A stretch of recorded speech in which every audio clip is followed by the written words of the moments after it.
Hello hi dear students. അപ്പോൾ എല്ലാവർക്കും നമ്മുടെ പുതിയൊരു വീഡിയോയിലേക്ക് സ്വാഗതം. അപ്പോൾ നമ്മളിപ്പോൾ എന്താണ് നമ്മുടെ ക്വസ്റ്റ്യൻ പേപ്പറിൽ ഏതൊക്കെ ചാപ്റ്റേഴ്സിൽ നിന്നാണ് സബ്ജക്റ്റീവ് ആയിട്ടും ഏതൊക്കെ ചാപ്റ്റേഴ്സിൽ നിന്നാണ് ഒബ്ജക്റ്റീവ് ആയിട്ടും ക്വസ്റ്റ്യൻസ് വരുന്നത് എന്ന വീഡിയോസ് ഒക്കെ ഡിസ്കസ് ചെയ്ത് പോവാം അല്ലേ. അപ്പോൾ ഇന്ന് നമ്മൾ NIRSന്റെ +2 ഫിസിക്സ് ക്വസ്റ്റ്യൻ പേപ്പർ എങ്ങനെയാണ് സബ്ജക്റ്റീവും ഒബ്ജക്റ്റീവും ടൈപ്പ് ക്വസ്റ്റ്യൻസ് വരുന്നത് അതാണ് നമ്മൾ ഇന്നത്തെ വീഡിയോയിൽ ഡിസ്കസ് ചെയ്യാൻ പോകുന്നത്. അപ്പോൾ നമുക്ക് എല്ലാവർക്കും അറിയാം 40% TMA കഴിഞ്ഞാൽ ബാക്കി 60% ആണ് എന്ത് നമ്മുടെ പബ്ലിക് എക്സാമിനേഷൻ വരുന്ന ചാപ്റ്റേഴ്സ് അല്ലെ.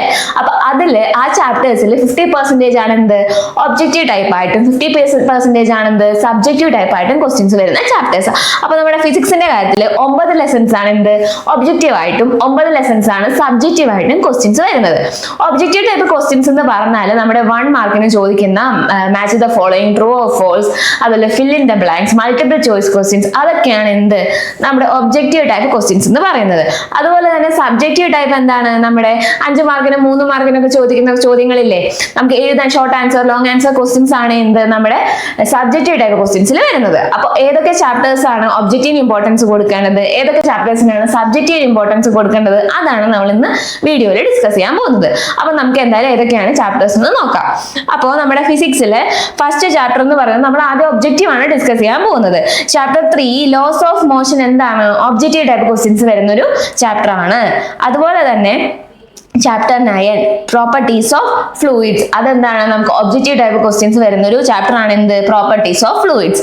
അടുത്ത ചാപ്റ്റർ 11 തെർമോഡൈനാമിക്സ്. അപ്പൊ തെർമോഡൈനാമിക്സ് നമുക്ക് എന്താണ് ഒരു മൾട്ടിപ്പിൾ ചോയ്സോ ഫില്ലിംഗ് ദ ബ്ലാങ്ക്സോ ട്രൂ ഓർ ഫോൾസോ അതുപോലുള്ള എന്താണ് ഒരു ക്വസ്റ്റ്യൻ നമുക്ക് എന്തായാലും പ്രതീക്ഷിക്കാം.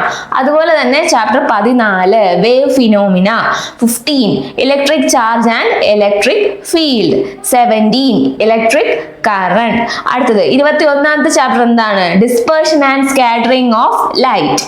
അതുപോലെ തന്നെ 24 structure of atoms, 26 nuclear and radioactivity. അപ്പൊ ഇത്രയും ചാപ്റ്റേഴ്സ്, ഈ 9 ചാപ്റ്റേഴ്സിൽ നിന്ന് എന്താണ് നമുക്ക് ഒബ്ജക്റ്റീവ് ആയിട്ട് ക്വസ്റ്റ്യൻസ് വരുന്ന ചാപ്റ്റേഴ്സ് ആണ് ഈ 9 ചാപ്റ്റേഴ്സ്. ഞാൻ ഒന്നുകൂടി റിപ്പീറ്റ് ചെയ്യാം. Chapter 3, 9, 11, 14, 15, 17, 21, 24 and 26. അപ്പൊ ഈ 9 ചാപ്റ്റേഴ്സിൽ നിന്ന് ഒബ്ജക്റ്റീവ് ആയിട്ട് ക്വസ്റ്റ്യൻസ് നമുക്ക് പ്രതീക്ഷിക്കാം. ഇനി നമുക്ക് ഷോർട്ട് ആൻസർ ലോങ് ആൻസർ പോലുള്ള സബ്ജക്റ്റീവ് ടൈപ്പ് ക്വസ്റ്റ്യൻസ് വരുന്ന ചാപ്റ്റേഴ്സ് ഏതൊക്കെയാണെന്ന് നോക്കിയാലോ. അതേതൊക്കെയാണ് chapter 6 work energy and power. അപ്പൊ അതെന്താണ് അത് സബ്ജക്റ്റീവ് ആയിട്ട് ക്വസ്റ്റ്യൻസ് വരുന്ന ഒരു ചാപ്റ്റർ ആണ്. അതുപോലെ തന്നെ chapter 16 electric potential and capacitors. അതുപോലെ തന്നെ 18ാമത്തെ ചാപ്റ്റർ അതേതാണ് magnetism and magnetic effect of electric current. അതുപോലെ chapter 19 electromagnetic induction and alternating current. അതുപോലെ 22 wave phenomena and light. 25 dual nature of radiation of matter, dual nature of radiation and matter. 27 nuclear fission and fusion. 28 semiconductors and semiconducting devices. അടുത്തത് 29 application of semiconductor devices. അപ്പൊ ഇത്രയും ഈ 9 ചാപ്റ്റേഴ്സിൽ നിന്ന് എന്താണ് നമുക്ക് subjective ആയിട്ട് questions ചോദിക്കുന്ന chapters ആണ്. അപ്പൊ ഏതിനൊക്കെ സബ്ജക്റ്റീവിന് ഇമ്പോർട്ടൻസ് കൊടുക്കണമെന്ന് മനസ്സിലായല്ലോ, ഏതിനൊക്കെ ഒബ്ജക്റ്റീവിന് ഇമ്പോർട്ടൻസ് കൊടുക്കണമെന്ന് മനസ്സിലായല്ലോ. അപ്പൊ ആ ഒരു ഐഡിയ നിങ്ങളുടെ മനസ്സിലുണ്ടായാലും നിങ്ങൾക്ക് ഏതൊക്കെ ചാപ്റ്റേഴ്സ് എങ്ങനെയൊക്കെ പഠിക്കണം എന്നൊരു ധാരണ നിങ്ങൾക്ക് വരും. അപ്പൊ ഏകദേശം നിങ്ങളുടെ റിവിഷൻ ഒക്കെ നടന്നുകൊണ്ടിരിക്കുകയാണ്. ഇപ്പൊ നമ്മുടെ റിവിഷൻ ക്ലാസ്സസ് ലൈവായിട്ട് നടന്നുകൊണ്ടിരിക്കുകയാണ്. അപ്പൊ എല്ലാവരും ലൈവിലൊക്കെ ജോയിൻ ചെയ്ത് എന്ത് ചെയ്യണം, ക്ലാസ്സസ് ഒക്കെ കാണാം, പഠിച്ചതൊക്കെ ഓർമ്മയുണ്ടോ എന്ന് നോക്കുക.